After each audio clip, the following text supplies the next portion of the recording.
Hey guys, Welsknight here, and welcome back to another episode from the Hermitcraft server. Check out that beautiful, beautiful sunset. I think it's so gorgeous.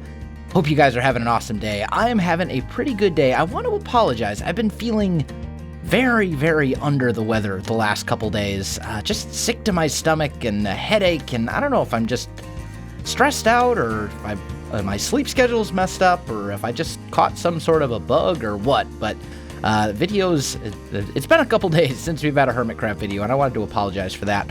But I think I'm over it now. I'm feeling much better, at least for the moment. Today is a very special day for me. Today is actually my 3-year wedding anniversary, or at least today in the sense of the day that you're watching this video. I'm recording this the night before because I want to be able to spend my anniversary with my beautiful wifey. But I want to take this opportunity to talk about the story of Mrs. Wells, because I'm asked quite often, how did you meet Mrs. Wells? What's the story of you and wifey? And I think today of all days is a good chance to share that story. So today's episode is going to be a bit of a talky one while I tell the story of me and my lovely wife. Before we do that, though, a couple hermits got together over the weekend and knocked out the How Did We Get Here achievement. And they did all the setup on Saturday, or Sunday? I think they did all the setup for it on Sunday. Maybe it was on Saturday. I don't remember. Either way, the next day, they had everything all set up, and I was able to get together with them and knock out that achievement, and I did, of course, record it. So I want to jump into that footage, and when we come back, I'll tell the story of wifey and I. Who's next? Who else doesn't have it? You want to go, Wells? Sure.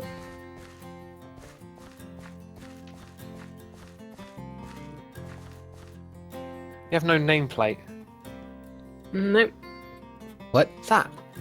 We can Yeah, it's the probably thing when hide you're now. invisible, isn't it? We never had it the other season because the heads thing required teams, so when someone was invisible, you'd see their nameplate. I think that was like season 3, actually.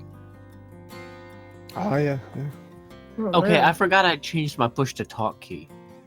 Oh, there you go. Oh, There you no. go. Hey everybody, I was like, maybe they're busy. I'll wait to talk until later. And then every time I said something, somebody else cut me off. I was like, well, just let it be. Classic. How close do you have to be to this guy? I would think No, 55. about there. That's, Oh, yeah. that's pretty it's- good. Okay, Yeah. so not close enough that he can shoot you. Right. Ah, there we go. Well.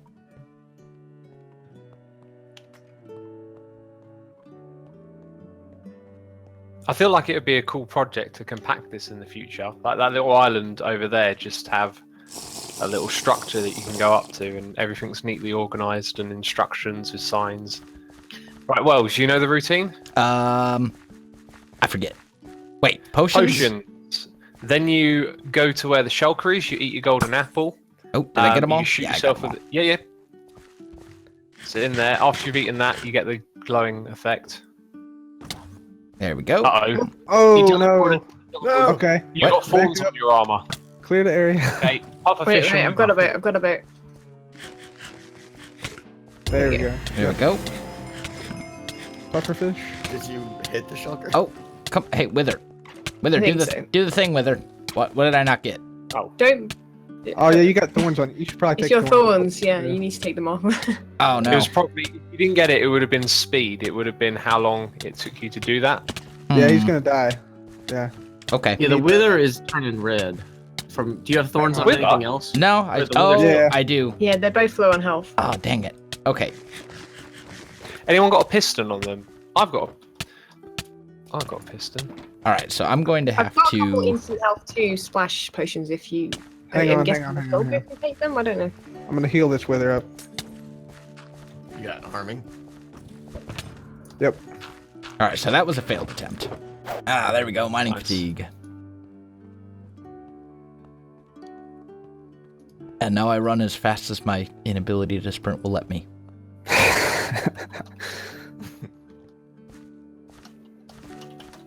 It's like the end of a marathon, you know, where you're like so dead to the world that you're just ready to fall over. Okay, so potions.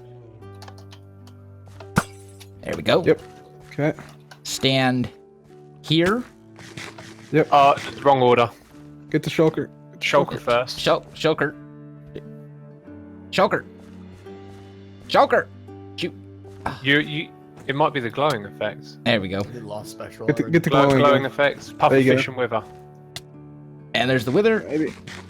and the pufferfish. Yeah, Hey, nice. we got it. You're like an That was a angel. close one, I reckon. And now I'm like ascending into heaven.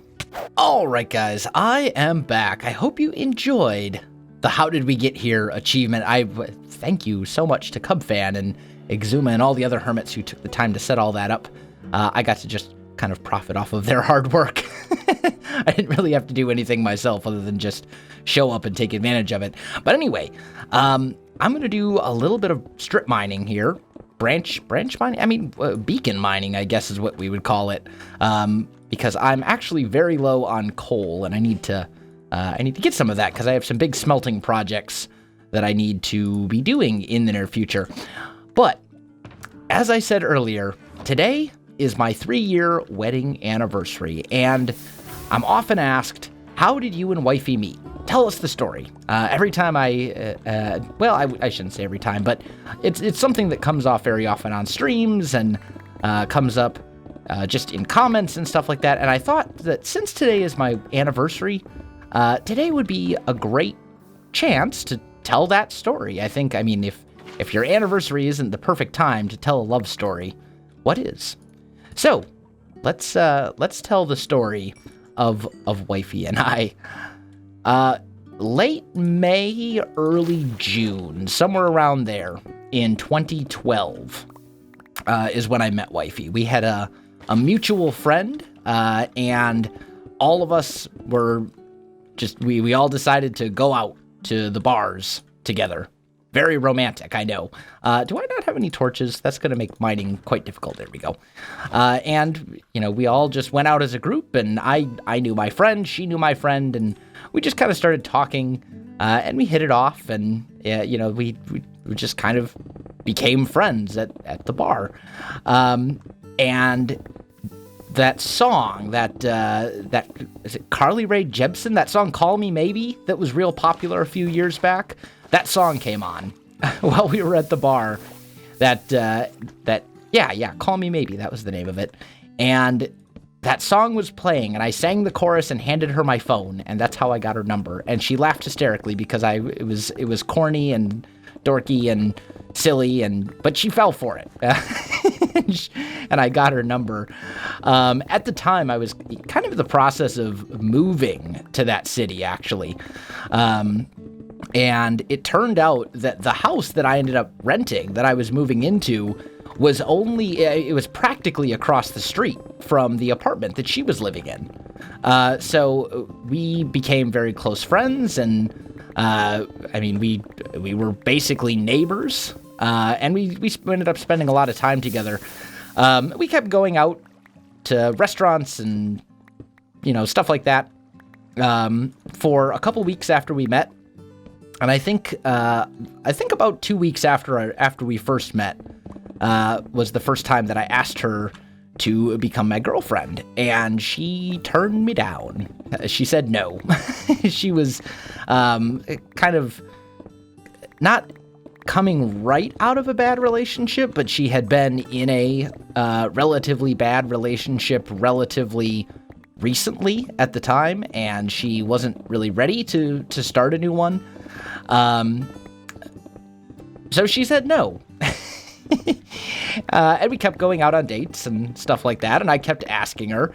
And I think I probably asked her to be my girlfriend, probably 6 or 7 times, something like that, before she finally said yes.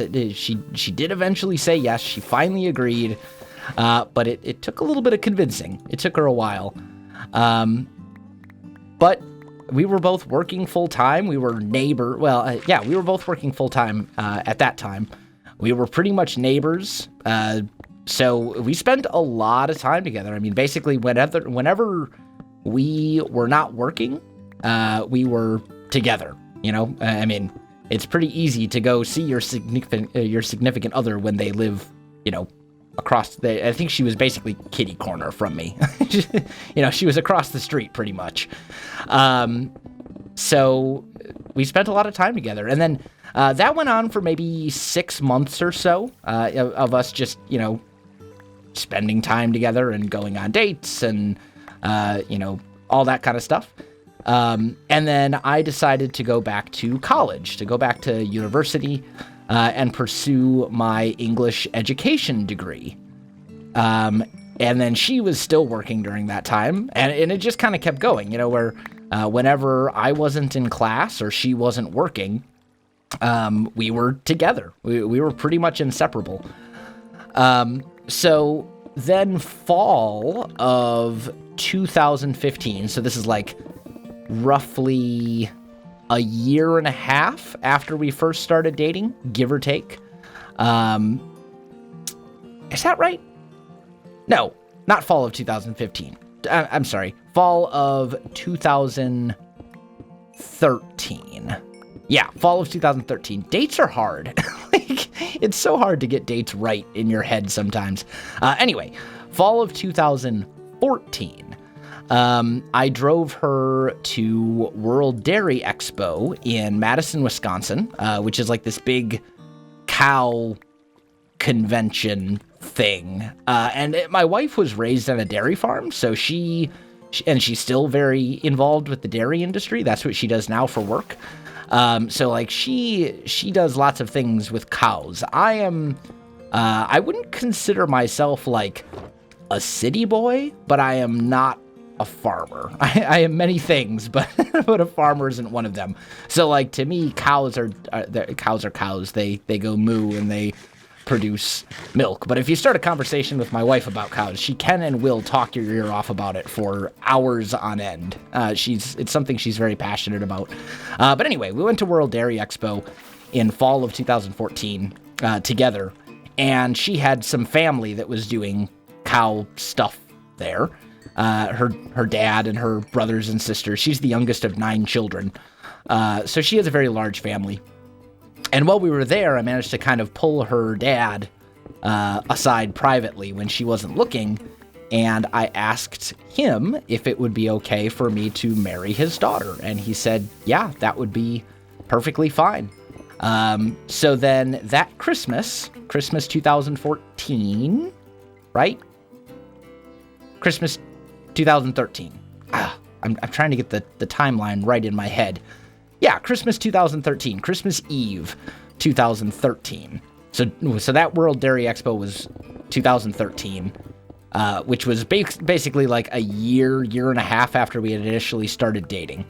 So then Christmas Eve 2013, which was basically a year and a half, almost exactly a year and a half after we started dating, we were at my parents' house for Christmas, because our family tradition when I was growing up was always to open up our Christmas presents on Christmas Eve, and then Christmas Day we would drive down to Illinois to visit my mom's side of the family. So it was just kind of our family tradition in my family that Christmas Eve was our big, you know, family get together present opening thing at my parents' house. So we were all there. It was me. It was my now wife, her brother and sister, who knew that I was planning on proposing at the time, but she did not. And then my mom and dad and sister. And I had gotten a ring. It was just a real simple ring, just a simple gold band with a small diamond. I'm not big on flashy jewelry and stuff like that, so I just kept it very simple. And I wrapped it up in this giant box. It was like this, like I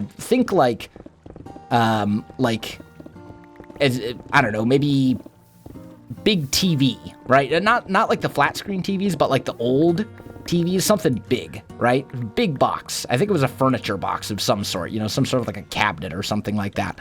There's a witch burning in the lava. I hope you should really just like hurry up and die already. Anyway, so I wrapped it up in this giant box, and in that box, I wrapped up a slightly smaller box. And that one was also all wrapped with a bow and wrapping paper and all that kind of stuff. And in that box was a slightly smaller box that was wrapped up, and so on and so forth, all the way down, all of them all wrapped up nice and pretty with wrapping paper and bow ties and all that kind of stuff.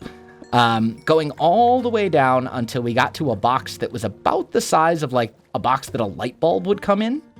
And inside that box was the ring case, like the little black case that a wedding ring comes in. And it was empty because the ring itself was just hanging out in my pocket.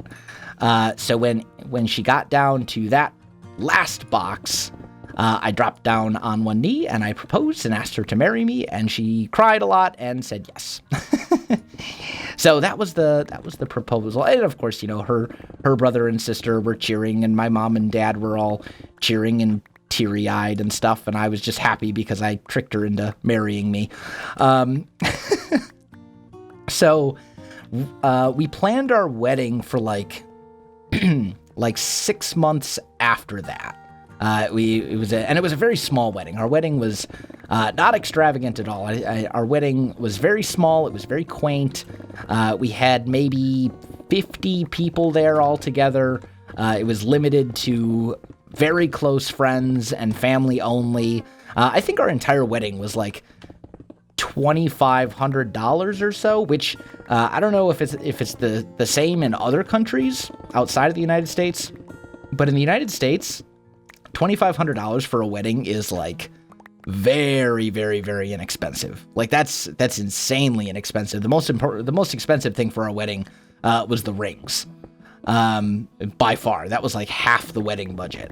But she got married in like a white prom dress that we decided was going to be a wedding dress. I wore my military uniform. Our wedding reception was held at a village hall that was for a tiny town, so it was only like $100 to rent it out for 3 days. I mean, we cut every financial corner we could to make the wedding as inexpensive as possible because we wanted to, you know, we didn't want to start our marriage thousands and thousands of dollars in debt because we had to pay for this big lavish wedding for hundreds of people and stuff like that.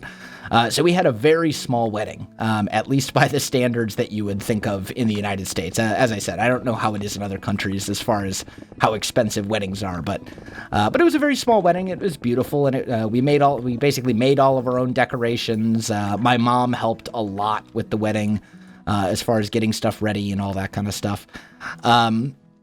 A couple months before the wedding actually happened, I found out that I was getting deployed. And by the way, around the time that I asked her dad if I could have his permission to marry her, that was right around the time my YouTube channel started. My YouTube channel started before we were actually married, when I knew at that point that she was the one, but hadn't actually proposed yet. So, yeah. YouTube at that time was just a hobby, not a job, not a career. It was just a hobby, just something I was enjoying a little bit at the time and was interested in. But I wouldn't say that it had become the passion that it is for me now at that time. Anyway, so a couple months before our wedding, I found out that I was getting deployed.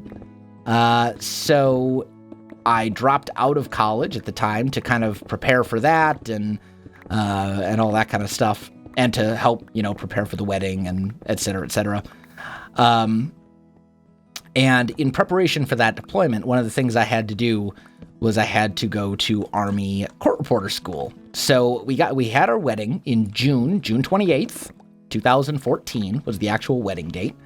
And then for our honeymoon, my family, my dad specifically, well, my mom and dad are still together, but I think it's my dad's land.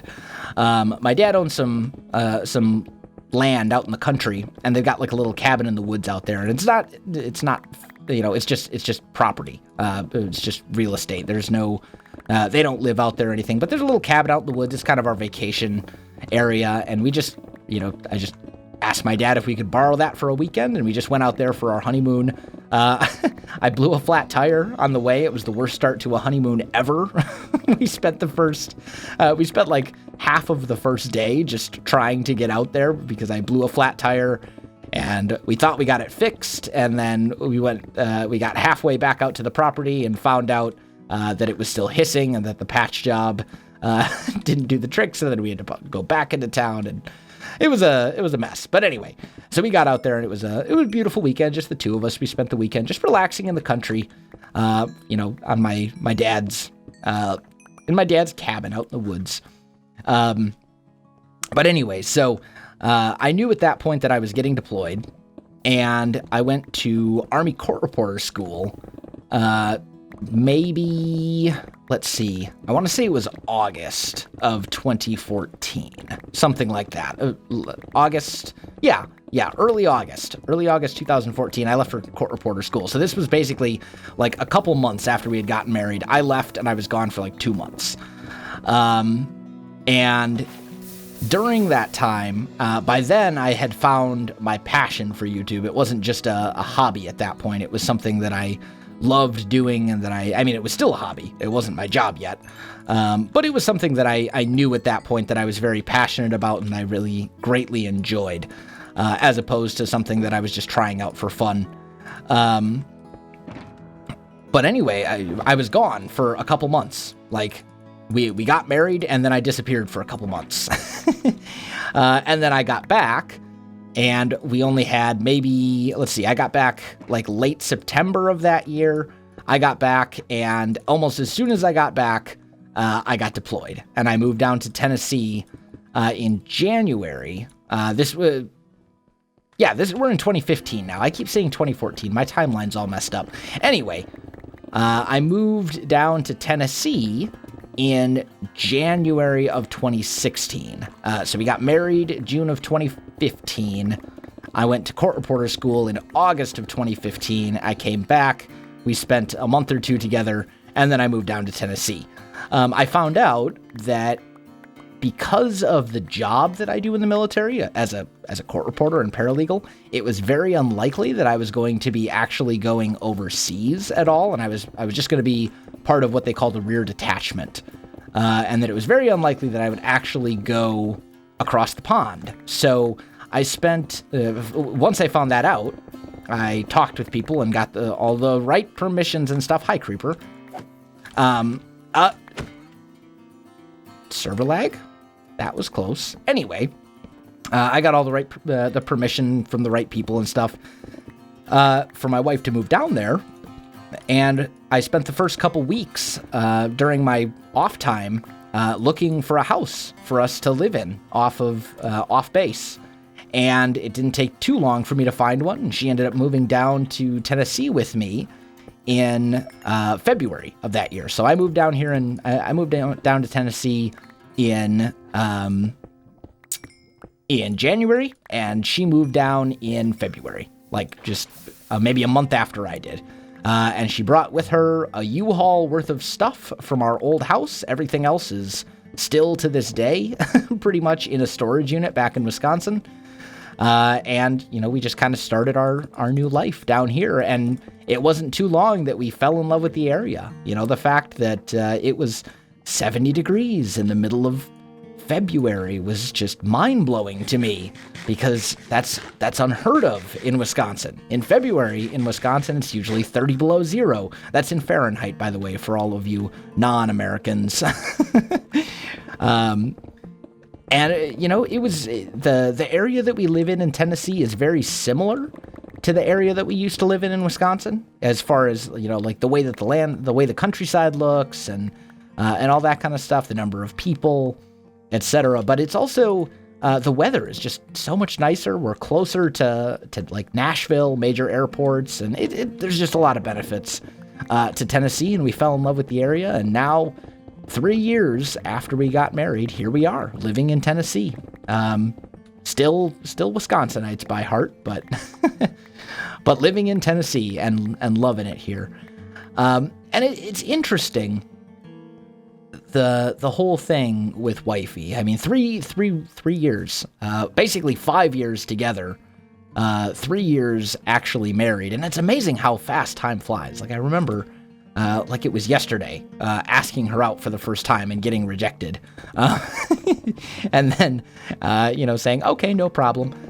Do you still want to go out for another date tomorrow? And she said, sure. And I said, all right, awesome. And then after that date, I asked her out again, and finally kept asking until she finally gave in.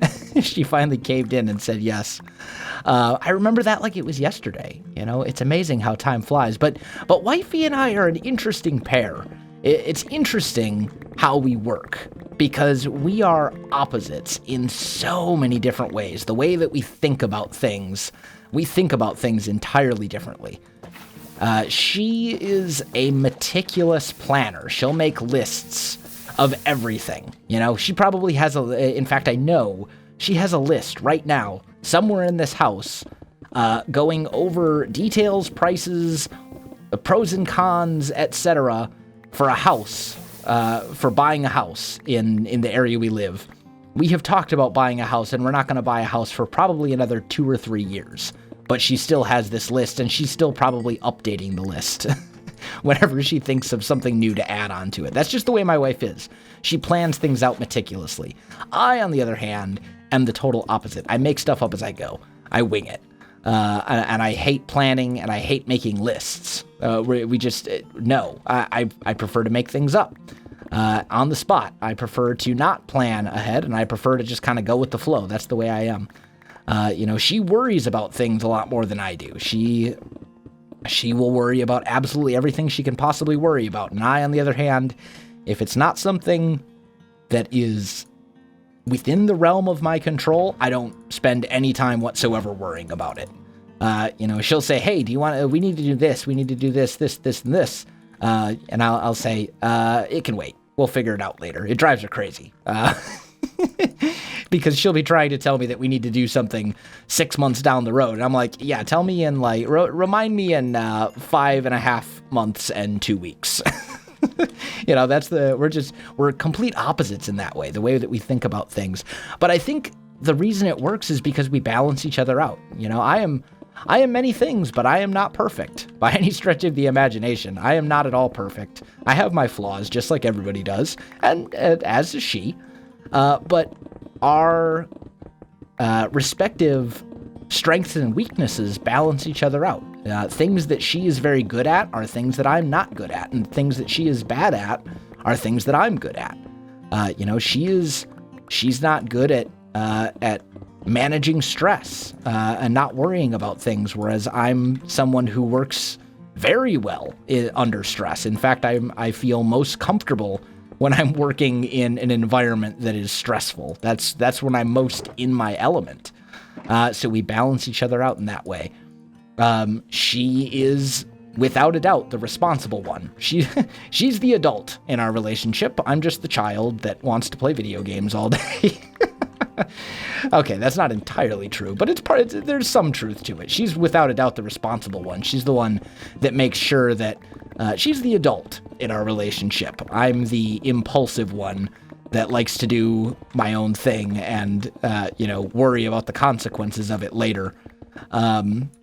And because we are opposites, I think that's why we work. You know, we complement each other's strengths and weaknesses, and you know, she's not without her faults, and I'm certainly not without my faults. Everybody has good and bad things about them. Nobody is perfect. We all have our strengths and weaknesses, but you know, I love her to death. I wouldn't have it any other way. She's unbelievably supportive. How many women do you know? Well, I shouldn't even say women. I should say, how many significant others do you know who, if you said, you know, I think I'm going to get out of the military where I make enough money to feed both of us by ourselves, and I'm going to become a full-time gaming YouTuber. How many significant others do you know who would be like, that's great, I fully support you, I'm so happy for you and proud of you? I can think of quite a few who I know who'd be like, you're crazy, don't even talk like that. But my wife has been incredibly supportive all the way. And I was not always in a position where it looked like YouTube was going to be something that I could do, as a job. There was a long time when I made some money on YouTube, but not enough to live off of by any stretch of the imagination. I mean, it was maybe enough to make, to put a tank of gas in my car, and that was it. That went on for a long time. There was a long time where I was making money on YouTube that was nothing more than maybe a little bit of extra spending money, but certainly not enough to pay your bills and to feed a family. But she supported me 100%. Supported me 150%. Words. She supported me 150% all the way, right from day one. She, whatever it was, she knew it was something I was passionate about and that I enjoyed, and she was fully behind it. And that's more than I could ever ask for. And she tolerates me, which honestly is more of a thing than you might think. Because I can be a intolerable person from time to time. I am extremely stubborn, without a doubt.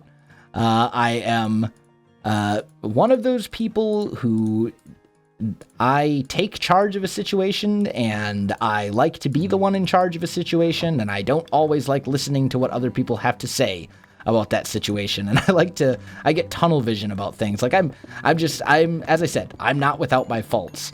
But she tolerates those faults, and she, embraces them, and we get along together extremely well for that reason. And I love her, and I may not always be the best at expressing it. I'm not the most sensitive person on the face of the planet. I'm not great at all this like lovey-dovey stuff. That's not me. But I couldn't be happier. It's one of those situations where it took me many years, but I eventually found the one. I found the right one after many failed relationships and many bad relationships and bad breakups and bad decisions and bad this and bad that and, betrayals and mistakes and poor judgment and all sorts of stuff. It took me many, many years, but I eventually found the one, and it didn't take too long of us being together before I knew that she was the one. And I've never looked back since then. And, it's not the most incredibly romantic story. It's no Romeo and Juliet.